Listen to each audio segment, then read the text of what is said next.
নবী মুহাম্মদুর রাসূলুল্লাহ সাল্লাল্লাহু আলাইহি ওয়াসাল্লাম মাওলাই কারীম রোগাক্রান্ত আমাদের মধ্যে যারা আমাদের সকলের রোগ থেকে মুক্তি দান করে দাও। বড় ডাক্তারের ডাক্তার তুমি আল্লাহ তোমার পক্ষ থেকে ব্যবস্থা করে দাও। যারা যেই নিয়মকে দোয়া চেয়েছেন সকলে দিলেন মাথা তাদের হাসানাগুলো পূরণ করে দিও আল্লাহ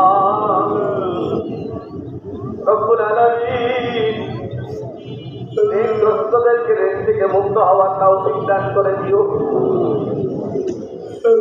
দুনিয়ার জমিনে আমাদের কাউকে লাঞ্ছিত করে বিদায় করে কোষ্ঠকাঠিন্য ক্যান্সার থেকে নানা মরণ বেশি থেকে আল্লাহ আমাদেরকে তুমি হেফাজত করে দিও। ও মালিক, ঈমান ছাড়া আমাদের কাউকে তোমার দরবারে ডাক দিও না গো আল্লাহ।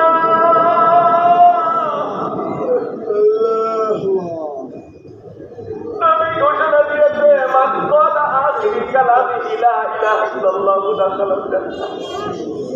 মৃত্যুর সময় যার কালিমা নসিব হয় তারে তুমি জান্নাত দিবা। মেহেরবানি করে আমাদের সকলকে সৌভাগ্যটুকু দান করে দিও।